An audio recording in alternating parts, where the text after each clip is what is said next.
welcome to the Nathan Honus Fitness Lifestyle channel video, and this week I'm going to do a little comparison between using the scales, which also would check your fat and other elements, versus the fat calipers.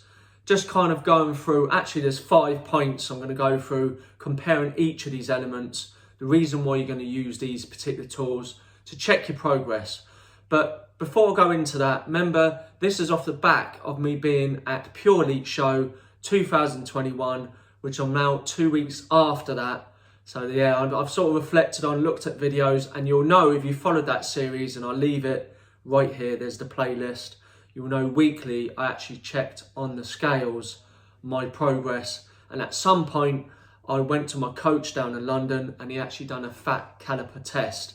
So we actually recorded that video, which is quite instructional really. So I thought it'd be good to show you, to give you an insight of exactly how to check your fat. And therefore from this video I thought let's do a comparison of the two, being that most of the journey week by week I've done the scales. So I'm going to start with the one at the top, and the fundamental reason why I use the scales is because it's convenient.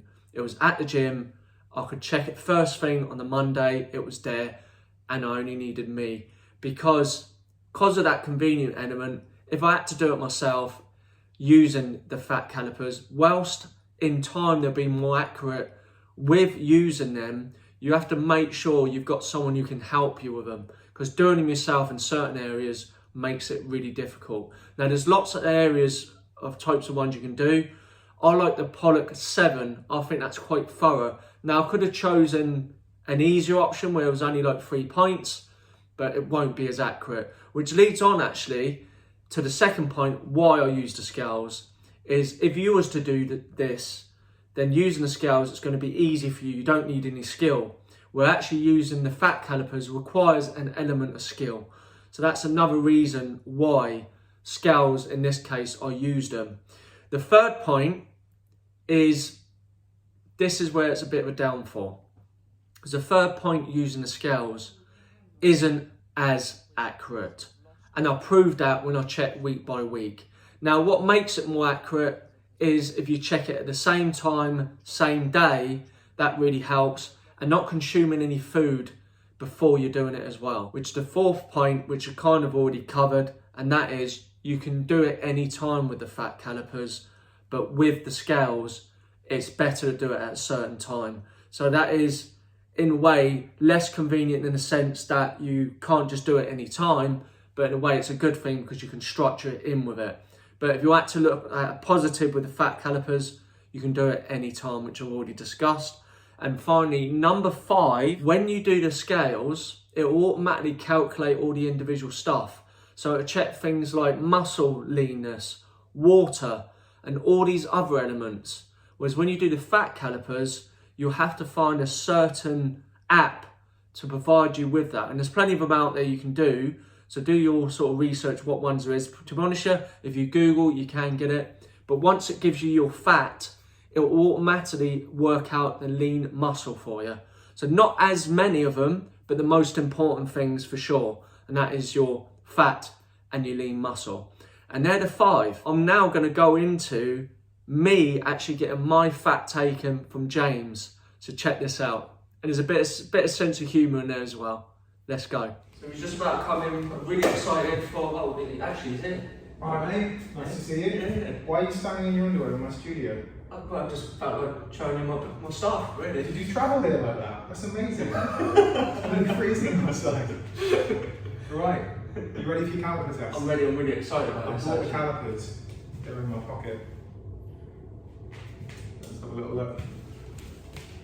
Sorted. What do you call them, mate? Calipers for your body fat test. I've got to say, mate, I thought it was going to come out with something different than that. These are fine. I mean, they're only like cheap plastic ones. What are you expecting?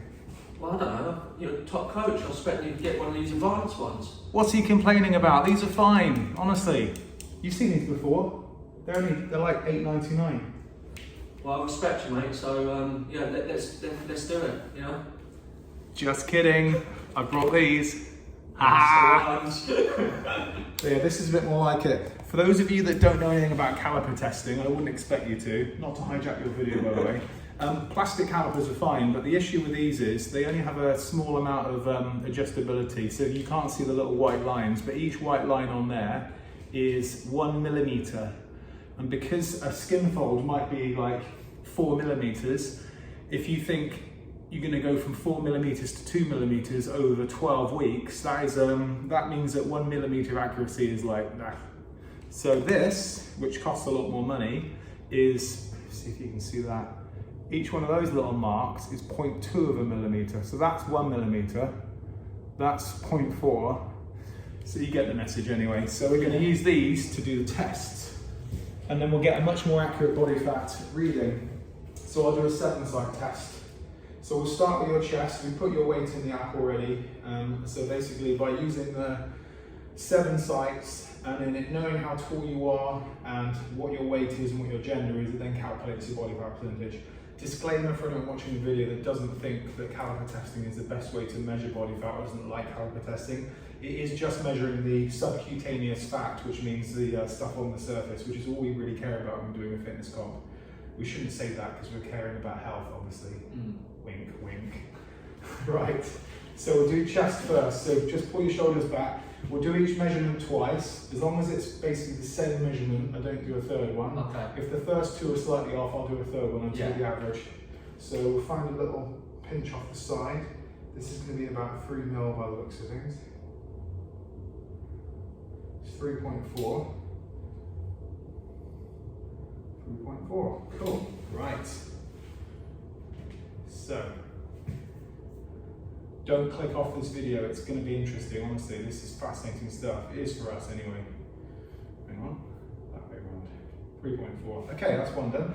Abdominal's a good one. Come a bit closer to the camera so people can see what's going on here. So if you turn that way, what we're going to do is, it's a vertical skin fold. Most of you guys, if you're pinching your abs and you're trying to work out how fat you are, you might be doing this. That's it, just turn in that way slightly. Sorry, that way. This is the standard thing that you might do, is you might pinch your abs and say, oh, I'm feeling a bit fat today. We use a vertical skin fold. It's much easier to get the same spot because put the thumb just on the inside of the belly button and that's the skin fold we're going to put the caliper in. So I'm just going to do it this way around. So again, we're going to do 2. So you've got 8 mil there. Let's try it again. 8 mil, 7.8, third time lucky. 7.8, right, cool. So, it's going to bring you out about 7%, I'm guessing. Right, thigh.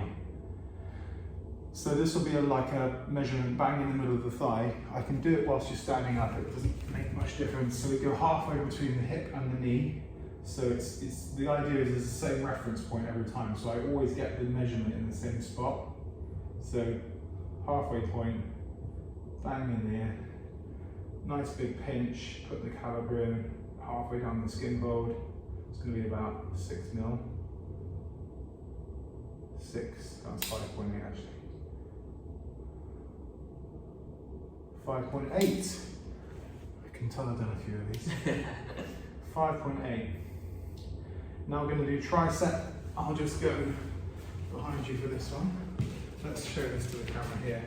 Halfway between the elbow and the top of the shoulder. Nice and simple. Oh, this is a small one. This is going to be more like 2.5, 3 mil. 2.6. 2.6. Right. Next one is going to be the middle of the back. This is called subscapularis, named after the rotator cuff muscle that sits under the shoulder blade. Okay.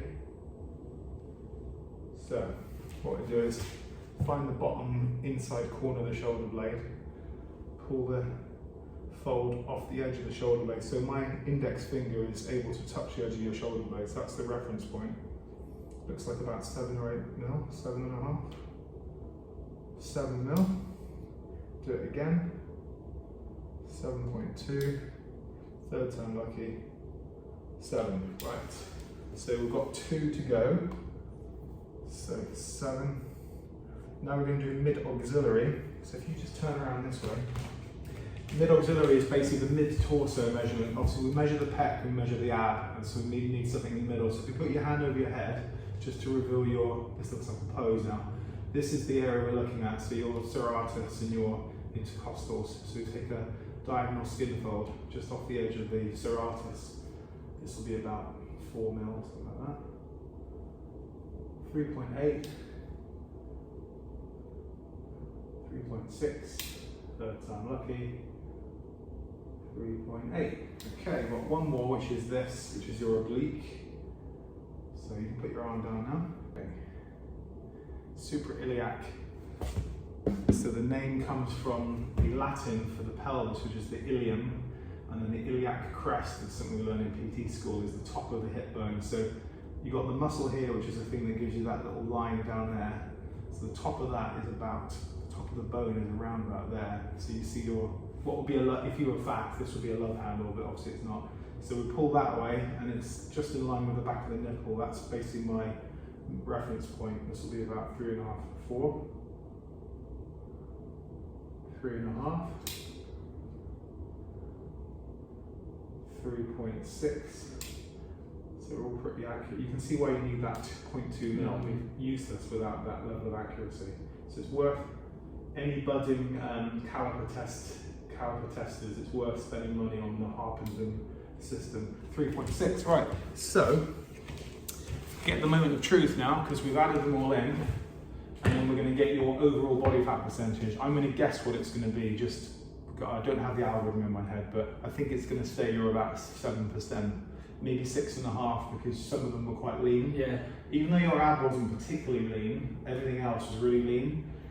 Usually the overall body fat percentage is very similar to what the ab skin pulse says, just the numbers the same, just by chance. But because you were lean elsewhere, I'll probably go under. I reckon it's going to have you about 5.5 to 6. So let's have a look. There we go, 5.79. Good work. Not bad. Yeah. Obviously, you've got about still, what, 2 weeks now to the show. Yeah. So I think you'll drop another %. So it'll probably get you down to about 4.5, something like that. Yeah. Which in theory, for your category, sounds about right. In theory, your category doesn't want you at 2% body fat. It's supposed to be a healthy, marketable look. It's interesting you say about the calipers, because I was doing the caliper test myself on the third lockdown, coming out of that, and I used the one where it didn't have the point, so I could kind of guesstimate. Yeah. And it was very difficult, not only to do it myself, of course, because obviously you're doing this, so it probably wouldn't have been completely accurate. Yeah. But you're right, that 0.2 is that little bit more accurate. Yeah, because you, in theory, you can still read. So in theory, if you've got like 1 millimeter, and on the caliper, that 1 millimeter gives you that much space to guesstimate the tiny variance in between. You've got to have a much finer eye. You could still do it. You could probably get between 0.5 mil of guesstimation, but on here you've got it all written down in a smaller space. Yeah. So there you go, caliper test for the win. Thanks, James. No worries. Yeah, just watching that, it's interesting because at that point I was around about 3 weeks off hitting the stage, and the difference, how I changed, either from that 5.79 to go to around about, I think it was about 4.5% by the time I hit stage, and also dropped a little bit more weight. So that's what is important to do these sort of measurements, so important. So I'd strongly recommend whatever journey you're starting for weight loss or gaining muscle, strongly recommend doing some sort of measurement with the scales, whether you choose to do fat calipers or you're just using the scales or pictures, all that. It's so important. But yeah, hope you enjoyed this video. Of course, be sure to subscribe to the channel, hit that bell button, give it a like, and leave any comments in relation to this. Maybe you've tried this before. Thank you very much. Hope you're back next Wednesday. See you for now.